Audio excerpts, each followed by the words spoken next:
يعني انت عايز تديله فرصه. عايز اديله فرصه لسبب ان انا رافينيا كنت ببيعه في اول الصيف السنه اللي فاتت. طيب صلي على النبي. واول كام جوله برضه ما كانش جامد يعني. صلي على النبي. دلوقتي ايه رايك في فيران توريس؟ فيران توريس اتغير كتير جدا، ده لعيب اساسي. الوضع الحالي لبرشلونه لعيب اساسي، لان انا ممكن ليفاندوسكي انت شايفه لسه راجع من اصابه. طيب. ما يجيبش مستوى. انا فاكر من كام سنه انت كنت ببيعه، كنت بتشتمه وبتبيعه. ما هي دي الحاجه اللي مخلياني ادي راشفورد فرصه. يعني هو ممكن، بس هل يعني فرق المستوى مع فيران توريس يخليك تصبر على لاعب انت جايبه اعاره اصلا؟ يعني على الاقل فيران توريس انت هو طيب. معاك. تعال نمشي مع بعض النقطه. راشفورد في نص الموسم ضرب، ارقامه طلعت، بيجيب اجوان، بيرقص، بيعدي، بيفوت بالعرض ولا هيشوط وكل الكلام ده. ساعتها هتشتريه؟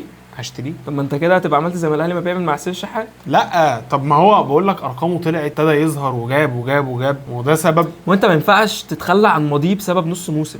انت عارف انت عارف ان ده دلوقتي لعيب مزاجي، هو مزاجه كويس هيلعب، تمام. مش جايه معاه مش هيلعب. افرض بقى انت محتاجه مثلا في نص نهائي تشامبيونز زي السنه اللي فاتت، وده اللعيب اللي انت هتنزله عشان خاطر يكسبك. في نقطه هنا وهو مزاجه مش جايبه. في نقطه برضه مهمه، هترجع بقى لاسباب تالق راشفورد في الفتره دي اللي هي ايه؟ اللي هو ممكن يكون هانز فليك، ممكن يكون ان هو انسجم مع المجموعه، وهانز فليك دوت يعني لو ده حصل هانز فليك رقم 1. طيب احنا مثلا اهو احنا في عدى 3 ماتشات من السيزون، انا شايف ان راشفورد مش هيبقى اساسي، ويعني الا لو خلاص فليك بقى مضطر والدنيا كلها ماتت ولازم يلعب الراجل ده، ولو لعب مش هيقدم اللي انتم مستنيينه منه.